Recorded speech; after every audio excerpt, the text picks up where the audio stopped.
Ini dia Proton Iris Active, model yang dah tak dikeluarkan lagi oleh Proton. Hai, sayangnya.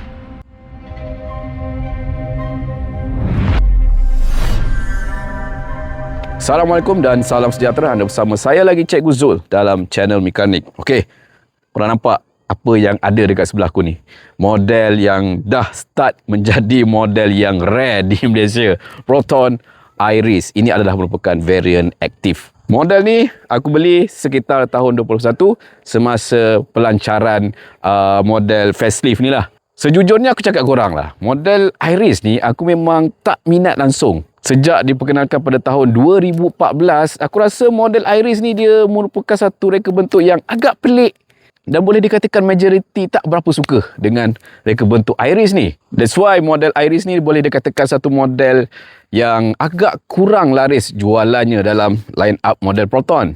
Tapi kalau kau nak sebut berkenaan dengan dia punya handling, memang jauh lebih padu berbanding dengan Pro 2 Myvi, pesaing dia kan. Untuk Iris, dia berada dalam segmen B, sama macam Pro 2 Myvi. Yang mana untuk model ni adalah untuk menggantikan model Proton Savvy. Platform sama yang digunakan, cuma diubah suai, dibina menjadi ni lah Proton Iris. Tapi dengan kemunculan model facelift yang ini, variant aktif, baru timbul rasa macam, ush, cantik juga Iris ni kan. Tapi hanya untuk variant aktif ni lah, sebab dia menggunakan konsep crossover sikit. Kalau korang tengok betul-betul Iris aktif ni, memang nampak handsome dengan lampu headlightnya yang nipis, dismokekan, nampak very sporty, dengan grill, atrial bow, kemasan warna merah, ala-ala macam Proton X50, ditambah lagi dengan front bumpernya ala-ala macam SUV, dia menggunakan trim warna matte silver, nampak macam SUV kan. Dan kau tengok bahagian sisi dia, disambung dengan penggunaan cladding yang tebal, skirting dengan ada warna kemasan hitam dan matte silver juga, dan cladding ni dibawa ke bahagian belakang terus ke rear bumper.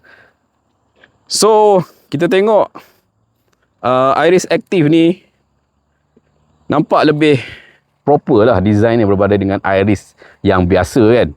Untuk Iris Active aku ni, aku dah tukar kepada rim R3 Lotus pada Seatra Neo, bersaiz 16 inci dengan kemasan warna hitam dan juga ada lining kuning dekat situ. Selain daripada bentuk luaran dia, interior pun Proton dah ubah sikit, dah menggunakan floating display, ada kemasan warna merah, dah ada center console yang lebih premium. Kalau kau nak cakap dengan aku lah, interior pada Proton Iris ni far more better berbanding dengan Pro 2 Myvi. That's why lepas keluar je Proton Iris Active ni, aku jual terus Myvi Gen 3 aku tu, tukar kepada Proton Iris Active ni. Setakat ni tak menyesal. Comfort, superb handling. Walaupun enjin Chem Pro, enjin yang lama 1.6, dapat memberikan power yang mencukupi sekitar 109 PS dan 136 Nm torque. Tapi satu je, dia agak kuat sikit lah minyak kan.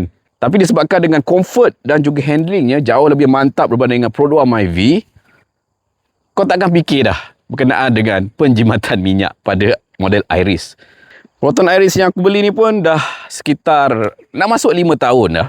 Masih lagi nampak macam baru. Cumanya kita perlu buat pengubahsuaian sikit lah untuk model Iris aku ni, supaya nampak lebih fresh lah. Tapi first thing, aku nak tukar dulu dashcam. Sekarang ni aku menggunakan dashcam 70mm A510 pada Iris Active ni. Yang mana untuk model ni, dia tak support 4K. Dia hanya 2K saja. So aku nak upgrade dashcam pada Proton Iris Active ni kepada ini dia 70mm A810S. This one is true 4K. Kalau korang nak cari dashcam yang true 4K, ini dia model dia A810S. Kebanyakan dashcam yang ada dekat pasaran luar bukannya true 4K pun, lebih kepada crop dan edit image menjadi 4K saja. Tapi untuk 70mm A810S, this is the true 4K yang korang boleh dapat.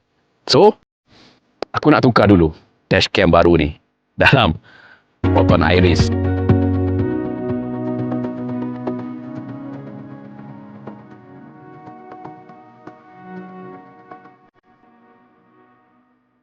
kita dah siap pasang 70 mic A810S, siap dengan ada parking civilian lagi. Kita dah siap pasang. Kalau korang pening nak pasang sendiri, pergi je dekat mana-mana cawangan 70 mic, bagi je diorang pasang, settle masalah.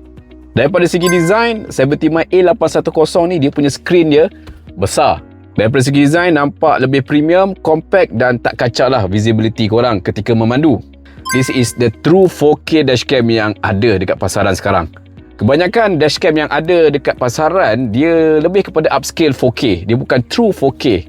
Untuk A810S ni memang 4K yang sebenar sebab dia menggunakan sensor Sony Dual Starvis 2. Sensor yang memang khas untuk low light. Tengok dia punya contoh video ni. Kualiti waktu siang memang very clear. Nombor plate memang nampak sangat-sangat sharp. A810S ni dia dah menggunakan sistem Night Owl Vision.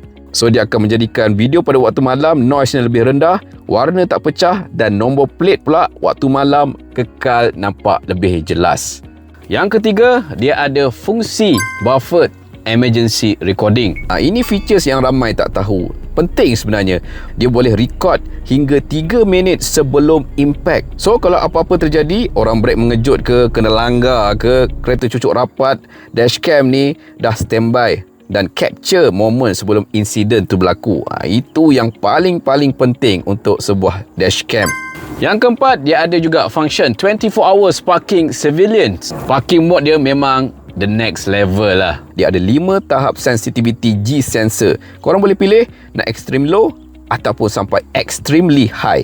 Kalau kereta korang kena hentam masa parking, pintu kena buka ke, orang jalan rapat dengan kereta, AI Motion Detection 2.0 akan detect dan terus record. Dan yang paling rare, dia boleh detect human activity sekitar kereta. So kalau ada orang yang agak suspicious sikit, dashcam ni terus akan trigger dan record. Padu tak padu? Yang kelima, A810S ni dia ada 4G hardwire kit. Lagi best, A810S dah boleh jadi macam CCTV kereta yang korang boleh tengok live dari apps. Dashcam ni juga ada Wi-Fi 6, so kita boleh transfer files ataupun video dengan lebih pantas. Dan untuk dashcam ni juga dia ada voice control, take photo. Itu function yang ada pada A810S ni. So, settle kita tukar dashcam yang baru ni, 70 mic A810S, the true 4K dashcam yang korang boleh dapat. Macam-macam function yang terdapat pada dashcam ni. So, kalau korang nak dapatkan dashcam ni, klik tekan pada link description yang aku sediakan dekat bahagian bawah. Aku jamin korang akan puas hati dengan dashcam ni. So, kita dah settle tukar dashcam yang baru, yang lebih padu. Next, apa kita nak buat dengan Proton Iris Active ni? Aku plan macam nak cat baru. Daripada cat baru, adakah better aku wrap je? Kalau nak cat ataupun wrap, warna apa? Dalam kepala otak aku ni, aku fikir mungkin nak cat ataupun wrap colour British Green Lotus. Sebab apa? Sebab rim yang aku pakai ni adalah rim R3 pada Satria Neo. So aku nak buat konsep ala-ala macam Satria Neo Lotus sikit. Korang rasa ngam ke tak ngam kalau kita cat ataupun wrap Iris Active ni kepada warna Green Lotus yang sama terdapat pada Satria Neo Lotus? Rasa macam ngam juga kan? Komen dekat bawah, bagi pendapat korang.